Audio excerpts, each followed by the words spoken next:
മറ്റു പല കാര്യങ്ങളെ പോലെ തന്നെ പഞ്ചവത്സര പദ്ധതിയുടെ കാര്യത്തിലും കേരളം മാതൃകാപരമായ പ്രവർത്തനമാണ് നടപ്പിലാക്കിക്കൊണ്ടിരിക്കുന്നത്. 12ാം പഞ്ചവത്സര പദ്ധതിയോടുകൂടി ഇന്ത്യയിൽ മറ്റു പല സംസ്ഥാനങ്ങളിലും പഞ്ചവത്സര പദ്ധതികൾ നടപ്പിലാക്കുന്നത് നിർത്തലാക്കിയിരിക്കുകയാണ്. എന്നാൽ കേരളത്തിൽ പഞ്ചവത്സര പദ്ധതികൾ നടപ്പിലാക്കുന്നത് തുടർന്നുകൊണ്ടിരിക്കുകയാണ്. അതുപോലെ തന്നെ പ്ലാനിംഗ് കമ്മീഷൻ പിരിച്ചുവിട്ടതോടുകൂടി ബഹുഭൂരിപക്ഷം സംസ്ഥാനങ്ങളിലും പ്ലാനിംഗ് ബോർഡുകൾ പിരിച്ചുവിടപ്പെട്ടു. പക്ഷേ കേരളത്തിൽ പ്ലാനിംഗ് ബോർഡ് ഇപ്പോഴും പ്രവർത്തിച്ചു കൊണ്ടിരിക്കുന്നു. അതുപോലെ തന്നെ ഇന്ത്യയിൽ ആദ്യമായി 9ാം പഞ്ചവത്സര പദ്ധതിയോടുകൂടി ജനകീയ ആസൂത്രണം അല്ലെങ്കിൽ പീപ്പിൾസ് പ്ലാൻ അല്ലെങ്കിൽ ഡീസെൻട്രലൈസ്ഡ് പ്ലാനിംഗ് നടപ്പിലാക്കിയ സംസ്ഥാനമാണ് കേരളം. ഇന്ന് ആ പാത പിന്തുടർന്നുകൊണ്ട് ഇന്ത്യയിലെ ബഹുഭൂരിപക്ഷം സംസ്ഥാനങ്ങളിലും ജനകീയ ആസൂത്രണ പ്രക്രിയ നടപ്പിലാക്കിക്കൊണ്ടിരിക്കുകയാണ്. അങ്ങനെ നോക്കുകയാണെങ്കിൽ മറ്റു പല കാര്യങ്ങളെ പോലെ തന്നെ പഞ്ചവത്സര പദ്ധതികൾ നടപ്പിലാക്കുന്നതിലും കേരളം എപ്പോഴും മുൻപന്തിയിലാണ്.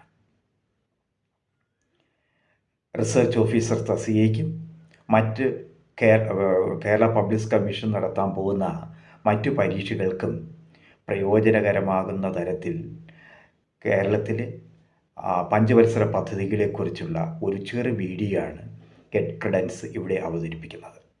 എക്രഡൻസ് അവതരിപ്പിക്കുന്ന കേരളത്തിലെ പഞ്ചവത്സര പദ്ധതിയെക്കുറിച്ചുള്ള ഈ ചെറു വീഡിയോയിലേക്ക് നിങ്ങളെല്ലാവരെയും ഹാർദമായി സ്വാഗതം ചെയ്യുന്നു.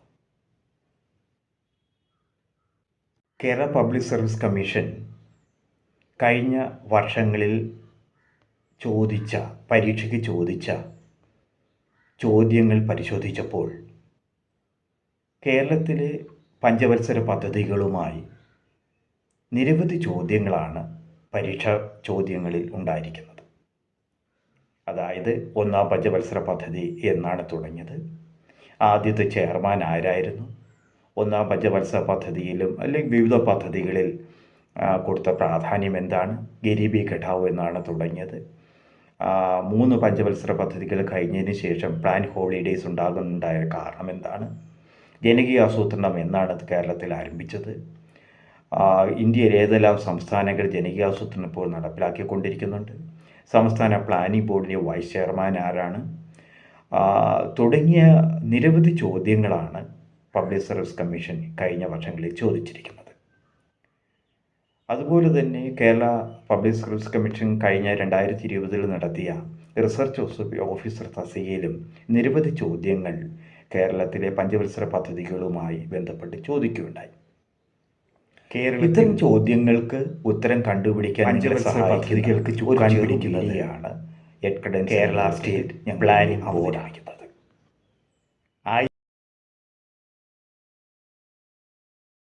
1967 സംസ്ഥാന പ്ലാനിംഗ് ബോർഡ് രൂപീകൃതമാകുന്നത്.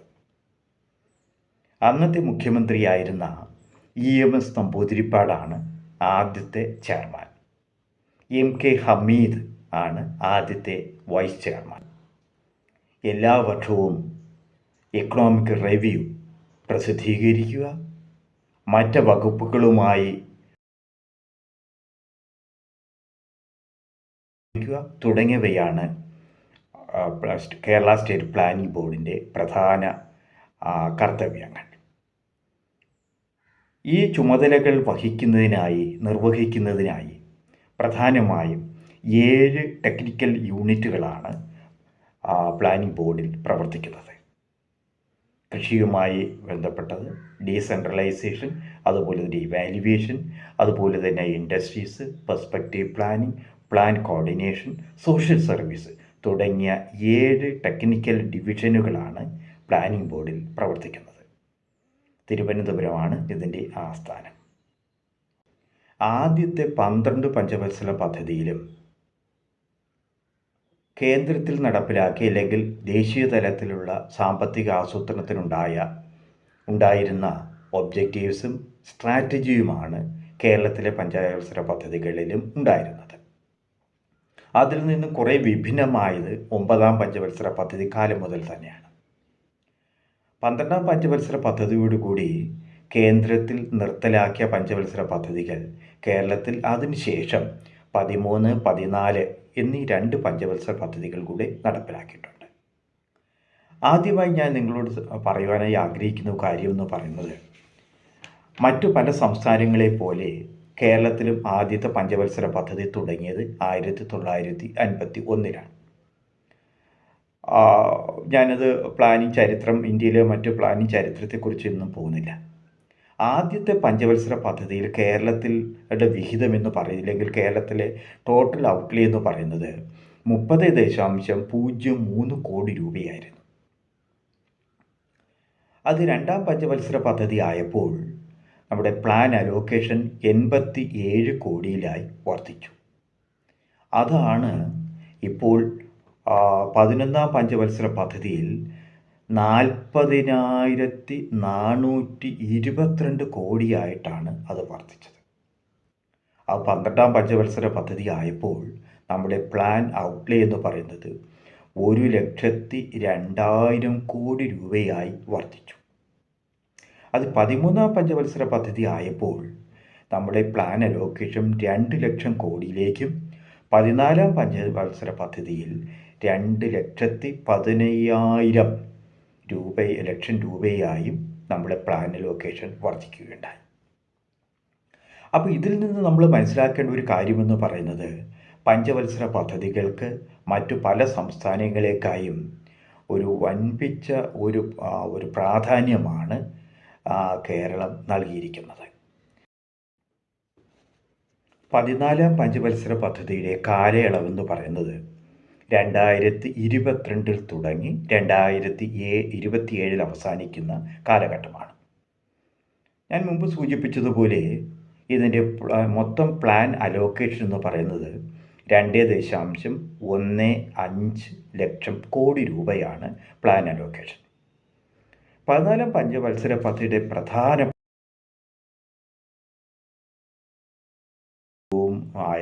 ഉൽപാദനക്ഷമതവുമായ സമ്പദ് വ്യവസ്ഥ കെട്ടിപ്പടുക്കുക, ഉന്നത വിദ്യാഭ്യാസ സമ്പ്രദായം ആധുനികവൽക്കരിക്കുക, വളർച്ചയുടെ ചാലകശക്തിയായി മാറും പ്രാദേശിക സർക്കാരുകളെ സഹായിക്കുക തുടങ്ങിയ ഒരു 9 പ്രധാന ലക്ഷ്യങ്ങളാണ് 14ാം പഞ്ചവത്സര പദ്ധതിക്ക് ഉള്ളത്. നമുക്കിനി പരിശോധിക്കേണ്ടത്, കേരളത്തിൽ ഇതിനകം 13 പഞ്ചവത്സര പദ്ധതികൾ ആവിഷ്കരിച്ച് നടപ്പിലാക്കി കഴിഞ്ഞു. 14ാം പഞ്ചവത്സര പദ്ധതിയാണ് ആവിഷ്കരിച്ച് നടപ്പിലാക്കിക്കൊണ്ടിരിക്കുന്നത്. ഇതിൻ്റെ പ്രയോജനം എന്തൊക്കെയാണ്? ഞാൻ ആദ്യം ഇത് പ്രധാനമായും 4 അളവുകോലുകളിലൂടെയാണ് ഇത് പരിശോധിക്കുവാനായി ആഗ്രഹിക്കുന്നത്. ഞാനിവിടെ പരിശോധിക്കുന്നത് 2011-12 കാലം മുതൽ 2023-24 കാലഘട്ടത്തെ വളർച്ചയാണ് ഇവിടെ പരിശോധിക്കുന്നത്. നമ്മൾ പരിശോധിക്കുകയാണെങ്കിൽ നമ്മുടെ സംസ്ഥാന വരുമാനം ഏകദേശം 10% കണ്ട് വർദ്ധിച്ചിട്ടുണ്ട്. അത് 2022-23 നമ്മുടെ വളർച്ചാ നിരക്കെന്ന് പറയുന്നത് 10.7% അത് 2023-24 കാലഘട്ടത്തിൽ നമ്മുടെ വളർച്ചാ നിരക്കെന്ന് പറയുന്നത് 11.7% കൊണ്ട് വളരുവാൻ പഞ്ചവത്സര പദ്ധതികൾ ഉപകരിച്ചിട്ടുണ്ട്. ചുരുക്കത്തിൽ സംസ്ഥാന വരുമാനം ഏകദേശം നമ്മൾ പരിശോധിക്കുകയാണെങ്കിൽ 10%, ചില വർഷങ്ങളിൽ 10%-ൽ കൂടുതലായിട്ട്, എങ്കിലും നമ്മളൊരു ശരാശരി 10%-ൽ കൂടുതൽ വളർച്ച രേഖപ്പെടുത്തുവാൻ പഞ്ചവത്സരത്തിൽ ഉപകരിച്ചിട്ടുണ്ട്. നമ്മൾ പെർ ക്യാപിറ്റ ഇൻകത്തെ നമ്മൾ പരിശോധിക്കുകയാണെങ്കിൽ കഴിഞ്ഞ കുറേ വർഷമായി പെർ ക്യാപിറ്റ നമ്മുടെ സംസ്ഥാന പെർ ക്യാപിറ്റ ഇൻകം എന്ന് പറയുന്നത് ദേശീയ പെർ ക്യാപിറ്റ ഇൻകത്തേക്കായി കൂടുതലാണ്, യാതൊരു സംശയവുമില്ല. അത് 2023-24 നമ്മുടെ കേരളത്തിൻ്റെ വരുമാനമെന്ന് പറയുന്നത്, പെർ ക്യാപിറ്റ ഇൻകം എന്ന് പറയുന്നത് 1,61,000 957 രൂപയായിരുന്നു. ഈ കാലഘട്ടത്തിൽ, അതായത് 2023-24 ദേശീയ പെർ ക്യാപിറ്റ ഇൻകം എന്ന് പറയുന്നത് 1,08,578 രൂപയാണ്. അതായത് 60,000 രൂപയിൽ കൂടുതൽ ആയിരുന്നു ദേശീയ വരുമാനത്തിനേക്കാളും സംസ്ഥാന പെർ ക്യാപിറ്റ ഇൻകം എന്ന് പറയുന്നത്. അത് നമ്മൾ 10 കാലം മുതൽ തന്നെ നമ്മൾ പരിശോധിക്കുകയാണെങ്കിൽ അന്ന് മുതൽ തന്നെ നമ്മുടെ സംസ്ഥാന പെർ ക്യാപിറ്റ ഇൻകം എന്ന് പറയുന്നത് ദേശീയ പെർ ക്യാപിറ്റ ഇൻകത്തേക്കായി വളരെ കൂടുതലാണ്. അപ്പോൾ ഇത്തരത്തിലുള്ള ഒരു ദേശീയ വരുമാനത്തിനേക്കാളും കൂടുതലായ ഒരു പെർ ക്യാപിറ്റ ഇൻകം നമുക്ക് നേടുവാൻ കഴിഞ്ഞത് നമ്മുടെ സംസ്ഥാനത്ത് നടപ്പിലാക്കിക്കൊണ്ടിരിക്കുന്ന പഞ്ചവത്സര പദ്ധതികളാണ് എന്നുള്ള കാര്യത്തിൽ യാതൊരു സംശയവുമില്ല. വിവിധ മേഖലകളിൽ നിന്നുള്ള കോൺട്രിബ്യൂഷൻ നമ്മൾ പരിശോധിക്കുകയാണെങ്കിൽ പ്രൈമറി സെക്ടറിൽ നിന്നുള്ള വരുമാനമെന്ന് പറയുന്നത് 2020-21 കാലഘട്ടങ്ങളിൽ 10.11% അത് 2023-24 8.78% കുറഞ്ഞു. പക്ഷേ എന്നാൽ നമ്മുടെ സേവന മേഖലയിൽ നിന്നുള്ള വരുമാനം 2020-21 60.46% ഇപ്പോഴത് 64.25% വർദ്ധിച്ചിട്ടുണ്ട്. പക്ഷേ ഇവിടെ നമ്മൾ നോക്കേണ്ട ഒരു കാര്യമെന്ന് പറയുന്നത് സെക്കൻഡറി സെക്ടറിൻ്റെ വളർച്ച നമ്മൾ ആശിച്ച രീതിയിൽ മുന്നോട്ട് കൊണ്ടുപോകാൻ നമുക്ക് കഴിഞ്ഞിട്ടില്ല എന്നുള്ളതാണ്. സെക്കൻഡറി സെക്ടറുടെ കോൺട്രിബ്യൂഷൻ എന്ന് പറയുന്നത് 2020-21 29.43% ഇപ്പോഴത് 26.97% കുറയുകയാണ് ചെയ്തത്. കേരളം എന്ന് പറയുന്നത് നമുക്ക് എല്ലാവർക്കും അറിയാം, തൊഴിലില്ലായ്മ ഏറ്റവും കൂടുതൽ രൂക്ഷമായി കൊണ്ടിരിക്കുന്ന ഒരു സംസ്ഥാനമാണ് കേരളം എന്ന് പറയുന്നത്. അപ്പോൾ വിവിധ മേഖലകളിൽ തൊഴിലാളികളുടെ എണ്ണം നമ്മൾ പരിശോധിക്കുകയാണെങ്കിൽ പ്രൈമറി സെക്ടറിൽ 2023-24 കേരളത്തിൽ 27.30% ആൾക്കാരാണ് പ്രവർത്തിച്ചുകൊണ്ടിരിക്കുന്നത്, നിത്യവൃത്തിക്ക് വേണ്ടി ഡിപ്പെൻഡ് ചെയ്യുന്നത്. പക്ഷേ അത് ദേശീയ തലത്തിൽ പരിശോധിക്കുകയാണെങ്കിൽ 46.30%. പക്ഷേ സേവന മേഖലയുടെ കാര്യത്തിൽ നമ്മൾ പരിശോധിക്കുകയാണെങ്കിൽ 48.53% പേര് കേരളത്തിൽ ആ സേവന മേഖലയെ ആശ്രയിച്ച് ജീവിക്കുമ്പോൾ അത് ദേശീയ തലത്തിൽ അത് വെറും 29.73% മാത്രമാണ്. പക്ഷേ നിർഭാഗ്യവശാൽ സെക്കൻഡറി സെക്ടറിലും നമ്മുടെ പ്രവർത്തിക്കുന്നവരുടെ എണ്ണം താരതമ്യേന കുറവാണ്. ഞാനിനി പരിശോധിക്കാൻ പോകുന്നത് Kerala public service commission research officer തസ്തിക ഉൾപ്പെടെയുള്ള വിവിധ തസ്തികകളിലേക്ക് നടപ്പിലാക്കിയ അല്ലെങ്കിൽ നടത്തിയ മൾട്ടിപ്പിൾ ചോയ്സ് ചോദ്യങ്ങളിൽ കേരളത്തിലെ ആസൂത്രണവുമായി ബന്ധപ്പെട്ട് വന്നിരിക്കുന്ന ചോദ്യങ്ങളും അതിൻ്റെ ഉത്തരവുമാണ്. ഒട്ടനവധി പരീക്ഷകളിൽ ചോദിച്ചിരിക്കുന്ന ഒരു ചോദ്യമാണ് പീപ്പിൾസ് പ്ലാൻ കേരളത്തിൽ നടപ്പിലാക്കിയ വർഷമേതാണ്. 9ാം പഞ്ചവത്സര പദ്ധതിയാണ്. 1996 ജനകീയ ആസൂത്രണം എന്ന് പറയുന്ന പേരിൽ പീപ്പിൾസ് പ്ലാൻ അല്ലെങ്കിൽ ഡീസെൻട്രലൈസ്ഡ് പ്ലാൻ കേരളത്തിൽ നടപ്പിലാക്കിയത്.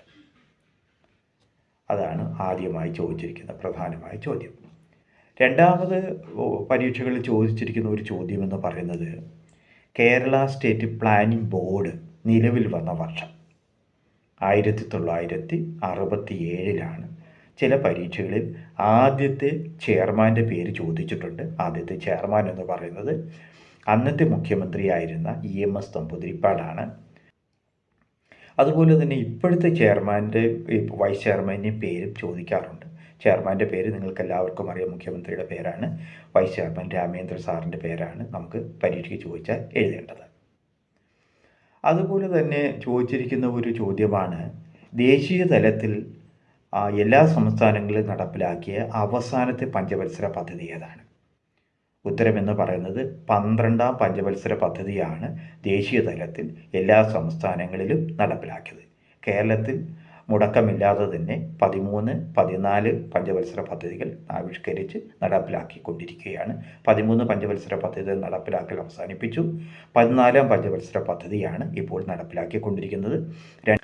അതുപോലെ തന്നെ ചോദിച്ചിരിക്കുന്ന പ്രധാനപ്പെട്ട ചോദ്യം, 1-ാം പഞ്ചവത്സര പദ്ധതിക്ക് കൊടുത്തിരിക്കുന്ന പ്രാധാന്യം ഏതാണ്? നമുക്കറിയാം, 1-ാം പഞ്ചവത്സര പദ്ധതിയിൽ നമുക്ക് കൂടുതൽ പ്രാധാന്യം കൊടുത്തിരിക്കുന്നത് കൃഷിക്കാണ്.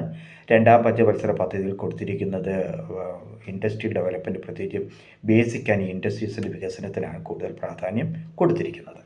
അതുപോലെ തന്നെ മറ്റൊരു പരീക്ഷയിൽ ചോദിച്ചിരിക്കുന്ന ഒരു ചോദ്യമാണ്, 1-ാം പഞ്ചവത്സര പദ്ധതിയിൽ പദ്ധതി ഡ്രാഫ്റ്റ് ചെയ്യപ്പെട്ട മലയാളി ആരാണ്? സാമ്പത്തിക ശാസ്ത്രജ്ഞൻ ആരാണ്? ഡോക്ടർ KN രാജാണ് 1-ാം പഞ്ചവത്സര പദ്ധതിയുടെ ഡ്രാഫ്റ്റ് തയ്യാറാക്കിയത്. 26-ാമത്തെ വയസ്സിലാണ് 1-ാം പഞ്ചവത്സര ഡ്രാഫ്റ്റ് നെഹ്റുയുടെ നിർദ്ദേശപ്രകാരം തയ്യാറാക്കിയത്. ഇതൊരു പരീക്ഷയ്ക്ക് ചോദിച്ച ഒരു ചോദ്യമാണ്. നിരവധി ചോദ്യങ്ങളാണ് കേരള പബ്ലിക് സർവീസ് കമ്മീഷൻ വിവിധ പരീക്ഷകളിൽ കേരളത്തിലെ പഞ്ചവത്സര പദ്ധതികളുമായി ചോദിച്ചിരിക്കുന്നത്. ഇത്തരം വീഡിയോകളുമായി ഇനിയും എർക്കഡൻസ് നിങ്ങളുടെ മുന്നിൽ എത്തുന്നതാണ്. അതുവരെ എല്ലാവർക്കും ഗുഡ് ബൈ. കേട്ടുകൊണ്ടിരുന്ന നിങ്ങളെല്ലാവർക്കും